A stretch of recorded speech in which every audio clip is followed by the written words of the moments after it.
Hola, mi nombre es Gustavo Bianco y estoy armando el cuarto video que denominé Crítica a la fundamentación teórica del sistema de adiestramiento cognitivo-emocional, desarrollado por Carlos Alfonso López García. Ya he mencionado en videos anteriores cuál es el motivo o cuáles son los motivos por los cuales estoy haciendo estos videos. En primer lugar, porque creo que la fundamentación teórica del sistema de adiestramiento cognitivo-emocional no es afortunada, para ponerle algún nombre que refleje todo lo que podemos encontrar en la comunicación teórica, que son confusiones, contradicciones y errores conceptuales en líneas generales. De modo que si partimos del supuesto que tener un mayor bagaje teórico nos pone en mejores condiciones técnicas a la hora de adiestrar un perro, creo que está bueno aclarar cuáles son esas confusiones o esas comunicaciones desafortunadas a nivel fundamentación teórica. El segundo motivo por el cual decidí lanzar estos videos es para, en alguna medida, intentar equilibrar las relaciones de competencia laboral, dado que el sistema de adiestramiento cognitivo-emocional se presenta en el mercado, o se autopresenta en el mercado, como la superación del enfoque conductista. Y lo hace a través de una serie no solo de deformaciones conceptuales a nivel teoría, sino a través de una serie de afirmaciones bastante desafortunadas también, que algunas rozan la falta de respeto. Se hablará de un enfoque sobresimplificado, simplista, reduccionista, obsoleto, que piensa a los perros como palomas sin alas o ratas que menean la cola. A su vez, el sistema de adiestramiento cognitivo-emocional se presenta como un nuevo y brillante comienzo, ¿sí? Que nos permitirá por lo menos alejarnos de la extinción profesional y alejarnos del cementerio de los dinosaurios de los adiestradores. Una frase que cuando la leí me sorprendió mucho. Entonces, creo que es necesario, por una cuestión de aclarar la teoría y por una cuestión de intentar, en alguna medida, equilibrar las condiciones de competencia, porque muchas de las balas que se apuntan contra el enfoque conductista, más precisamente lo hacen contra el condicionamiento operante. Yo doy cursos formativos, el eje de la teoría gira en torno del condicionamiento operante. En palabras de Jan Donaldson, creo que es la ventana por la que más luz entra en el adiestramiento de los perros, y quedo muchas veces parado como obsoleto, simplista, y es también ese uno de los motivos por los cuales quise hacer esta serie de videos. A la hora de referirme a este proceso de aprendizaje, he recopilado aquí 12 comunicaciones que llamé desafortunadas, por esto que comentaba recién, que agrupan a veces contradicciones, a veces confusiones, planteos relativamente confusos y a veces literalmente errores conceptuales. Voy a ir como en lo que yo creí que podía ser un gradiente de menor a mayor en cuanto al orden de gravedad, ¿sí? Para tratar de darle un orden a esta presentación. En principio, parto de la definición que da Carlos Alfonso López García en su libro Adiestramiento Cognitivo-Emocional con respecto al condicionamiento operante. Literalmente, Carlos Alfonso definirá condicionamiento operante de esta manera. Cuando un comportamiento va seguido o antecedido por un hecho positivo o negativo, la realización de esa conducta puede variar. Me parece una definición muy confusa, dependiendo de qué sentido se le dé al antecedido, al positivo y al negativo, puede ser también errónea, dado que no se entiende por qué antecedido y dado que no aclara qué significado le da a la palabra positivo y negativo, ya que Skinner no le dará la valoración de positivo placentero, negativo displacentero, sino que implicará incorporar una intervención o retirar una intervención, ¿sí? Desde el procedimiento del condicionamiento operante. Para intentar aclararlo un poco más, lo que nos dice Skinner sobre el condicionamiento operante es lo siguiente: hacemos contingente una consecuencia dada ante ciertas propiedades físicas de la conducta y entonces observamos que la conducta se produce con más frecuencia. Habiendo intentado aclarar este punto, paso al segundo. La segunda de las comunicaciones desafortunadas sobre el criterio para elegir los reforzadores. Y esto es bastante general, porque nos dirá Carlos Alfonso que podremos utilizar como reforzadores comida, juego, relación o consecución de una meta. Y es un recorrido para encontrar los reforzadores, que es ir directamente a los estímulos que funcionarían como reforzadores, es el recorrido inverso al que propone Skinner. Skinner nos dirá que no podemos partir de estímulos, sino que debemos partir de una observación de la conducta, para recién ahí evaluar si tal o cual intervención funciona o no como refuerzo. Y cuando partimos de estímulos, si es que lo hacemos así, tenemos que saber que hasta que no probemos su intervención y su eficacia, no podremos concluir que ese estímulo está funcionando como un reforzador. Lo que dice concretamente Skinner es lo siguiente. Se cree todavía comúnmente que los refuerzos pueden ser identificados al margen de los efectos que producen en un organismo concreto. Solo existe una manera de conocer si un hecho dado refuerza o no a un organismo concreto en unas condiciones determinadas, y consiste en hacer una prueba directa. El hecho de que los organismos hereden evidentemente la capacidad de ser reforzados por ciertos hechos no nos ayuda a predecir el efecto reforzante de un estímulo no experimentado. La pregunta que creo que está bueno hasta recordarla de memoria cuando uno adiestra perros, que deja Skinner, es ¿qué consecuencias son las responsables del repertorio de conductas presentes? Me parece que ese es el camino para identificar los reforzadores singulares en cada perro. ¿Qué consecuencias son las responsables del repertorio de conductas presentes? Y eso también es un camino muy distinto al de partir de determinados reforzadores ya como precalificados como tales. La tercera de la comunicación, de las comunicaciones desafortunadas sobre el condicionamiento operante tiene que ver con la recurrencia asociación que hace Carlos Alfonso López García con que los reforzadores siempre van a ser estímulos externos. Y esto no se lleva bien con las fuentes, ¿sí? Porque hay muchísima evidencia en donde los reforzadores también pueden ser estímulos que estén dentro del organismo, ¿sí? Lo que dirá Carlos Alfonso, concretamente, textualmente, es lo siguiente. Los procesos de condicionamiento son formas de aprendizaje que asocian conductas con estímulos externos al organismo. Dijimos que los procesos de condicionamiento involucran no solo a estímulos externos e internos, sino también a conductas externas e internas. La cuarta de las comunicaciones desafortunadas sobre el condicionamiento operante es también una insistencia que Carlos Alfonso hace sobre los peligros de lo que se llamó reforzamiento extrínseco, ¿sí? Hay como una discusión, en realidad ya bastante avanzada, aunque falta precisar en qué casos sí, en qué casos no, con mayor detalle, pero hay una discusión, o hubo una discusión, entre lo que sería el reforzamiento extrínseco e intrínseco. El reforzamiento extrínseco se entiende que es utilizar un reforzador externo al organismo, en donde el organismo estaría dando una conducta para acceder a ese reforzador, y el reforzamiento intrínseco estaría metido dentro de la misma conducta, en donde habría como una especie de posibilidad de que la conducta funcione como autorreforzante, ¿sí? Básicamente podrá pensarse también como si el reforzador está dentro o fuera de la conducta, ¿sí? Lo que dirá Carlos Alfonso con respecto a esto es lo siguiente. La primera idea que a todos se nos ocurre es que cuantas más cosas obtengamos al hacer algo, tanto más nos motivaremos para hacerlo la próxima vez. Así pues, si el perro está motivado intrínsecamente para hacer algo, y yo además le aporto un refuerzo extra, conseguiré sumar motivación extrínseca, es decir, la de afuera, a esa conducta. Y con ello aumentaré la motivación global del perro. Es decir, se sumará la parte extrínseca con la intrínseca, podríamos decir. Si el perro se divierte trayendo la pelota, ahora viene un ejemplo, si el perro se divierte trayendo la pelota y yo además le doy un trocito de comida por hacerlo, la motivación del perro será mayor si solo juego o solo le doy la comida. Pues no.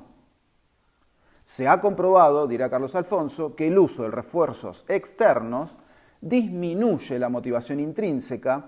En un estudio clásico, Lepper seleccionó niños a los que les gustaba dibujar y los dividió en dos grupos.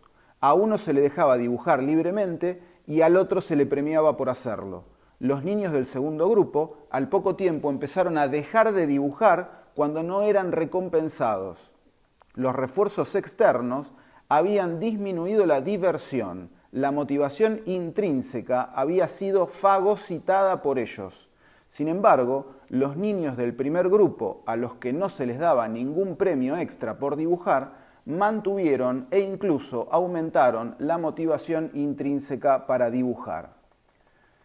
En principio, acá de lo que no se habla es de la investigación subsiguiente a estos estudios, que le criticaron a Lepper y Green, que fueron que hicieron estos estudios con niños, serias limitaciones conceptuales y metodológicas. La primera consistió en el criterio por el cual se obtenía el reforzador. Los chicos no iban a recibir un reforzador por dibujar, que en este caso el reforzador era la entrega de un certificado, sino que la consigna fue que iban a recibir el certificado cuando dejaran de dibujar. La consigna cuando dejaran de dibujar, es decir, la definición de la conducta que iba a generar la llegada del reforzador, no parecía favorecer la motivación sobre la tarea, sino más bien la motivación para terminar la tarea, porque el reforzador iba a aparecer cuando terminaran de dibujar. Estas críticas se extendieron y luego se ampliaron los estudios sobre los efectos de la motivación extrínseca sobre la motivación intrínseca y se vieron un montón de situaciones en donde se suman, en donde se complementan y en donde, por ejemplo, en personas que no están dispuestas a dar la conducta, el reforzamiento extrínseco es una manera de que pasen por la experiencia e incluso experimenten si podría ser reforzante intrínsecamente o no esa conducta. De modo que aquí hay un grueso error de interpretación de ese experimento y una ignorancia o al menos un no mencionar toda la investigación subsiguiente. Para quienes quieran continuar indagando acerca de los efectos de las recompensas sobre la motivación intrínseca, los estudios de Cameron, Banco y Pierce del 2001 pueden ser interesantes. Bien, quinta comunicación desafortunada sobre el condicionamiento operante. Acá hay una serie de cosas muy difíciles de entender, ¿sí? Porque Carlos Alfonso López García afirma simultáneamente lo siguiente. En un lugar dirá que el aprendizaje conductista es pasivo y dependiente del ambiente. Pasivo y dependiente del ambiente. Y en otro lugar dirá que el condicionamiento operante asocia conductas voluntarias. Y ahí se nos presenta la dificultad de pensar cómo un aprendizaje que es pasivo y dependiente del ambiente asocia conductas voluntarias. Parecería un contrasentido. Este contrasentido se amplía cuando en los protocolos de gestión emocional el animal da una conducta para obtener la calma y cuando da esa conducta para obtener la calma nos preguntamos qué consecuencia, cómo podríamos definir esa consecuencia y vemos que estamos ante reforzamiento negativo en el marco del condicionamiento operante. Y en este caso, lo que nos dirá Carlos Alfonso es que el perro, literalmente, se está empoderando del entorno, ¿sí? Queda entonces sin explicar cómo, de acuerdo a dónde leamos a Carlos Alfonso, el aprendizaje conductista, como lo llama él, es pasivo frente al entorno, puede al mismo tiempo producir conductas voluntarias y permitirle al perro empoderarse del entorno. Sexta comunicación desafortunada. Uno de los diferenciales del adiestramiento cognitivo-emocional es que no se basa en el aprendizaje asociativo. Esto lo dirá Carlos Alfonso López García. Concretamente dirá lo siguiente: el perro, en lugar de trabajar en base al aprendizaje asociativo, trabaja por una motivación social. Trabaja porque le divierte hacer algo con su propietario por el mero hecho de hacerlo. Al final del trabajo, no debería haber nada más que nuestra relación como elemento funcional. El aprendizaje asociativo es el principio del aprendizaje, pero no el final, dirá Carlos Alfonso. Y en todos sus protocolos vemos que el aprendizaje asociativo nunca está en las segundas fases. Bien, aquí tenemos un error conceptual porque no estamos diferenciando procesos de procedimiento, en principio, ¿sí? Y si pensamos en procesos, el aprendizaje asociativo es el principio del adiestramiento y el aprendizaje asociativo también es el final. Porque el aprendizaje asociativo no es una opción. El aprendizaje asociativo ocurre, independientemente de que nosotros metamos al perro en un protocolo de aprendizaje asociativo. Adiestrar un perro por fuera del aprendizaje asociativo tiene un nivel de complejidad similar al de adiestrar un perro sin que le lata el corazón. Los procesos asociativos ocurren, independientemente de que nosotros estemos conscientemente metiendo al perro en un protocolo de aprendizaje asociativo. Por otro lado, los lugares en donde, si pensamos en procedimientos y ya no en procesos, alguien podría decir, bueno, pero los procedimientos no tienen aprendizaje asociativo. El perro asocia porque asocia, pero el procedimiento no tiene aprendizaje asociativo. Tampoco es cierta esa opción. Los protocolos de aprendizaje de conceptos, los protocolos de resolución de problemas, los protocolos del escalón, todos incluyen aprendizaje asociativo y tienen la base sobre el condicionamiento operante. Séptima comunicación desafortunada. Hay errores también en el análisis funcional de la conducta, porque relacionado con el ejemplo anterior, en donde se decía que los perros debían trabajar solo por una motivación social con el guía, y que se está olvidando que esa motivación social va a quedar asociada a algo, también es frecuente que sume este tipo de afirmaciones. Dirá Carlos Alfonso, yo no necesito que me den un premio para hacer algo con la gente a la que quiero. Me gusta estar con ellos y me gusta colaborar, me gusta que hagamos cosas en conjunto. Y eso intenta ponerlo como prueba de que él lo mete al perro en una motivación social en donde no hay aprendizaje asociativo. Bueno, se equivocan en el análisis funcional, porque si hacemos un análisis funcional de la conducta, ya tendríamos que saber que una conducta puede funcionar de distintas maneras, ¿sí? En este caso, por el ejemplo que está poniendo Carlos Alfonso, parecería que la conducta está funcionando como un reforzador. Entonces, decir que yo no tengo que hacer nada para disfrutar de la gente a la que quiero y me junto con ellos y me gusta colaborar por el mero hecho de hacerlo, es más o menos lo mismo que decir que no tengo que hacer nada para que me guste la pizza de mozzarella, que me encanta. O que no tengo que hacer nada para que me guste tomarme una cerveza con mis amigos, que me encanta. Pero ahí están los reforzadores. Seguramente para juntarme con mis amigos a tomar una cerveza, tuve que hacer un montón de cosas que funcionaron como conductas asociadas al refuerzo de tomar la cerveza con mis amigos. Probablemente tuve que llamarlos por teléfono, probablemente tuve que acelerar el trabajo para generarme el tiempo libre, probablemente tuve que echarle nafta al auto o tomarme un colectivo para llegar hasta el lugar del encuentro, y así, así. Entonces, una cosa es que nosotros pensemos el adiestramiento como una sucesión ininterrumpida de respuestas autorreforzantes, lo cual eso es imposible, y otra cosa es que pensemos el adiestramiento como una serie de conductas en donde algunas van a ser autorreforzantes y otras no. Para las que no, podríamos tomar el principio de Premack, usaremos esas conductas de baja probabilidad para que sean reforzadas por la de mayor probabilidad. Pero hay un error grueso en el análisis funcional cuando se dice yo no necesito que me den un premio para hacer algo con la gente a la que quiero. Y obvio, tampoco necesito hacer nada para que mi perro coma el alimento balanceado, porque le gusta, porque lo come.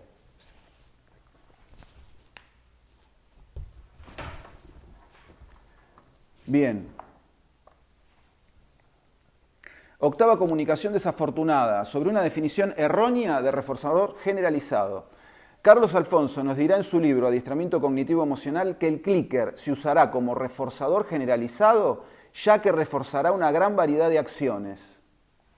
No.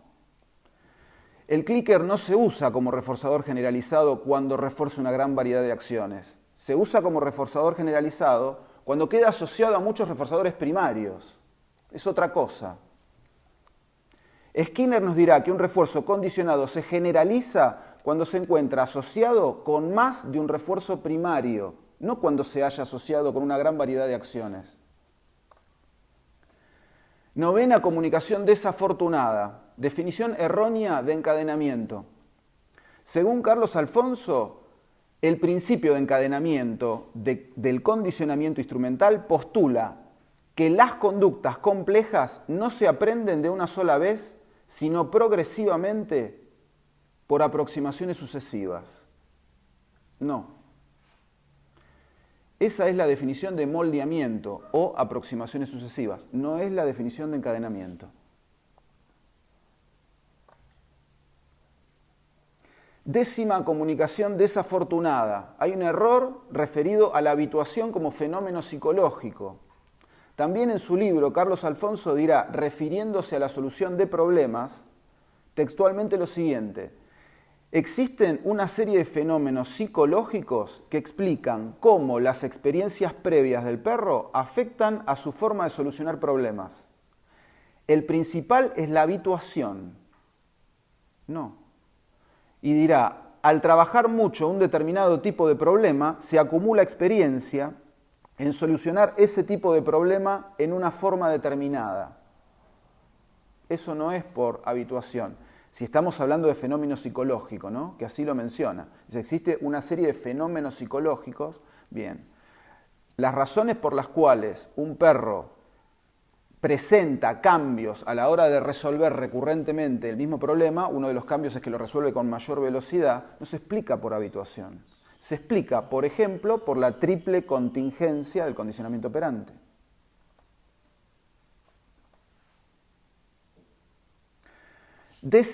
Primera comunicación desafortunada, referida a los efectos reforzantes o no reforzantes de acariciar a un perro con miedo.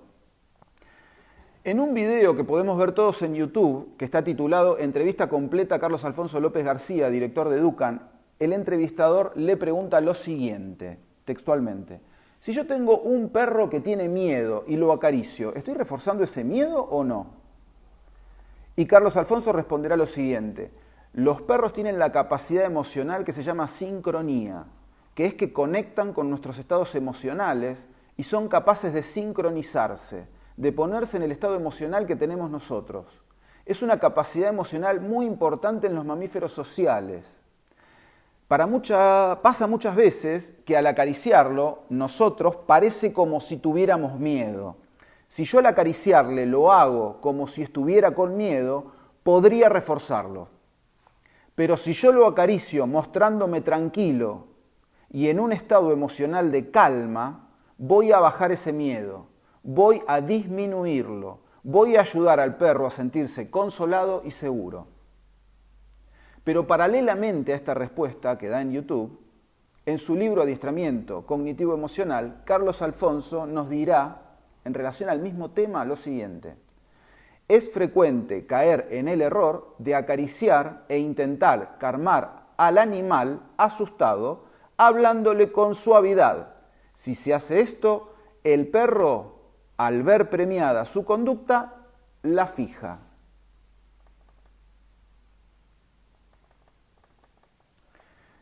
Se da lo que a mí me gusta ver como efecto dominó. Hay un error de concepto con respecto a lo que es el condicionamiento operante, porque se lo piensa como siempre a partir de conductas observables, siempre a partir de estímulos externos al organismo,